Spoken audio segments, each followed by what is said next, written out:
विदर्भ देश के राजा सत्यरथ बड़े ही धर्मपरायण थे। उनका जीवन बड़ी शांति और सुख से व्यतीत हो रहा था, किंतु एक बार शाल्य देश के राजा ने उनकी राजधानी पर आक्रमण कर दिया। इस युद्ध में न केवल राजा की सेना ही नष्ट हो गई, बल्कि राजा भी वीरगति को प्राप्त हुए। महारानी ने यह दुखद समाचार सुना तो शत्रुओं से बचने के लिए वह नगर से निकल गई और भगवान शिव का चिंतन करती हुई पूर्व दिशा की ओर बढ़ने लगी। उस समय वह गर्भवती थी। चलते चलते वे एक सरोवर के किनारे जा पहुंची और वहीं एक वृक्ष के नीचे उन्होंने एक सुंदर बालक को जन्म दिया। वह बालक बड़ा ही दिव्य था। तभी देव योग से रानी को बहुत तेज प्यास लगी। उससे दिव्य बालक को वृक्ष के नीचे लिटाकर वे पानी पीने के लिए सरोवर में उतरी। वहाँ एक मगरमच्छ ने उन्हें अपना शिकार बना लिया। इस प्रकार जन्मते ही वह बालक अनाथ हो गया।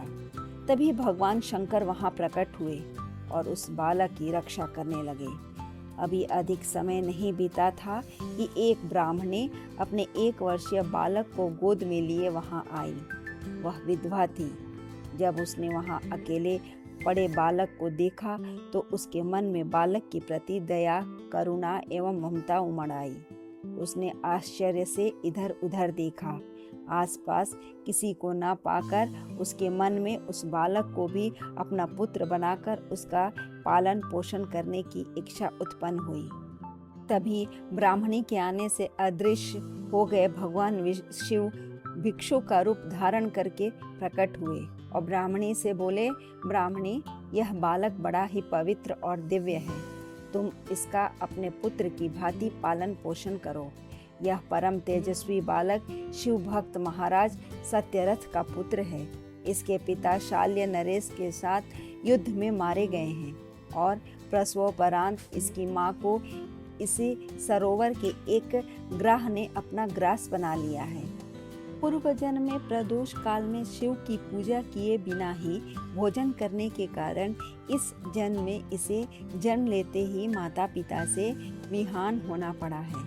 यह बालक बड़ा ही शिव भक्त होगा। ब्राह्मणी को इस प्रकार उपदेश देकर भगवान शिव ने उसे अपना साक्षात स्वरूप का दर्शन कराया तो ब्राह्मणी गदगद वाणी में उनकी स्तुति करने लगी। तत्पश्चात भगवान शिव अंतर्धान हो गए। ब्राह्मणी उस बच्चे को अपने घर ले आई और अपने पुत्र के साथ उसका भी पालन पोषण करने लगी।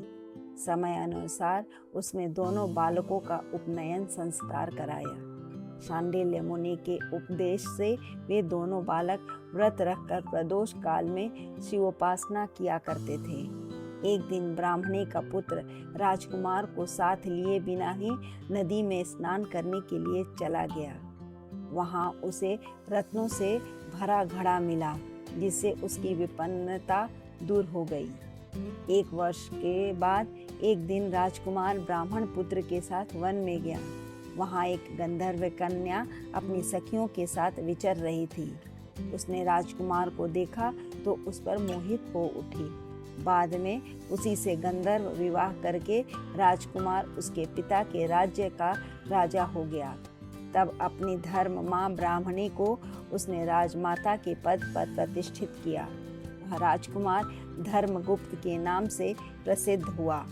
यह सब देवाधिदेव भगवान शिव की आराधना का फल था। कहानी अच्छी लगे तो लाइक करें, सब्सक्राइब करें, शेयर करना ना भूलें। धन्यवाद।